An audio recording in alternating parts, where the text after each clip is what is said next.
Salam sejahtera Malaysia, terima kasih kerana menonton video-video dalam channel ini. Sebelum kita mula, jangan lupa untuk tekan tombol subscribe, share, like, dan komen. Let's go!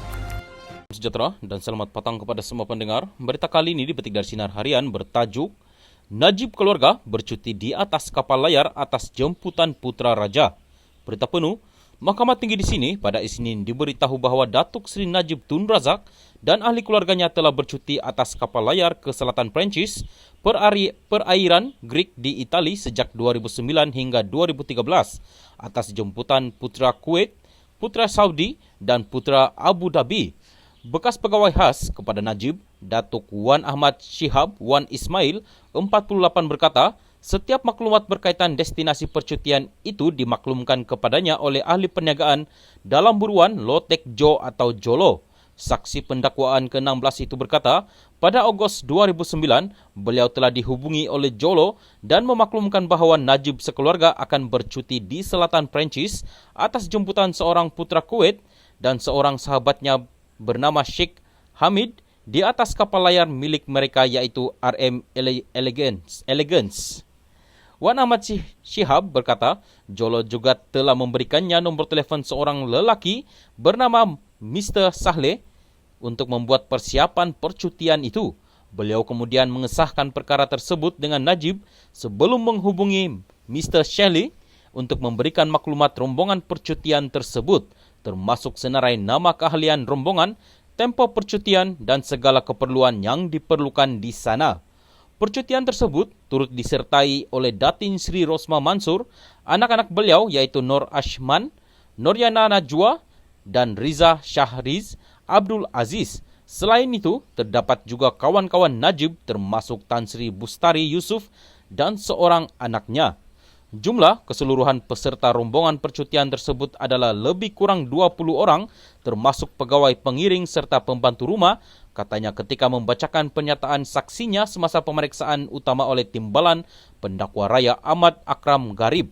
Ketika menceritakan lebih lanjut mengenai percutian di selatan Perancis itu, Wan Ahmad Shihab berkata, pada hari kedua atau ketiga pelayaran, Najib telah memaklumkan kepadanya bahawa terdapat seorang putra Saudi berada di sebuah kapal lain yang berdekatan dan beliau telah menjemput Najib sekeluarga untuk minum petang di atas kapal mereka. Saya kemudian telah memaklumkan kepada Mr. Saleh untuk menyediakan bot kecil untuk kami pergi ke kapal putra Saudi tersebut. Seingat saya, nama putra Saudi tersebut adalah Putra Turki. Setibanya kami di kapal tersebut, kami telah disambut oleh putra Turki dan seorang lelaki yang memperkenalkan dirinya sebagai Tarek Abaid. Katanya sambil menambah beliau tidak tahu apa tujuan pertemuan tersebut dan ketika beliau masuk ke ruang utama kapal itu, beliau mendapati Jolo telah berada dalam kalangan mereka. Menceritakan mengenai percutian kedua iaitu di perairan Greek dan Itali pada pertengahan 2010, Wan Ahmad Shihab berkata, Jolo memberitahunya bahawa seorang putera Saudi menjemput Najib dan keluarganya untuk bercuti di atas kapal layarnya sebelum memberikan nombor telefon kapten kapal Mike Hitch. Rombongan tersebut disertai lebih kurang 17 orang termasuk Najib, Rosma, Riza Shahriz, Noryana Najwa, Nur Hashman, saya sendiri, pegawai-pegawai pengiring serta seorang rakan Najib. Setibanya di Athens, Greek, kami telah disambut oleh Mike Hitch dan terus dibawa menaiki kapal Golden Odyssey. Setibanya kami di atas kapal tersebut, saya dapati Tan Sri Bustari dan beberapa kenalan Najib yang lain telah berada di atas kapal tersebut. Mereka juga hadir bersama ahli rombongan percutian, tetapi mereka menaiki penerbangan komersial yang mereka uruskan sendiri dan tiba sehari lebih awal di situ, katanya. Mengenai percutian itu, saksi berkata, pada hari kelima pelayaran di atas kapal Golden Odyssey, beliau telah dihubungi oleh seorang wanita bernama Natasha, iaitu rakan kepada Rosma melalui SMS dan menanyakan maklumat di mana kapal akan berada sekiranya sampai di Rom kerana beliau, Natasha, ingin membawa beberapa orang tetamu untuk berjumpa dengan Rosma. Saya terus memaklumkan Natasha melalui email mengenai lokasi kapal akan berlabuh apabila berada di Rom dan saya juga memberikan nombor Kapten Mike Hitch untuk beliau berhubung terus. Setelah kapal berlabuh di Rom, selang sehari selepas itu saya ternampak Natasha telah berada di atas kapal bersama dengan Rosma. Saya tidak begitu mempedulikan beliau kerana saya tidak begitu mencampuri urusan Rosma. Di penghujung lawatan tersebut, saya telah pulang dahulu ke Malaysia dengan menaiki pesawat komersial dari lapangan terbang Côte d'Azur, Nice, Perancis kerana saya ada urusan persendirian yang perlu saya uruskan, katanya.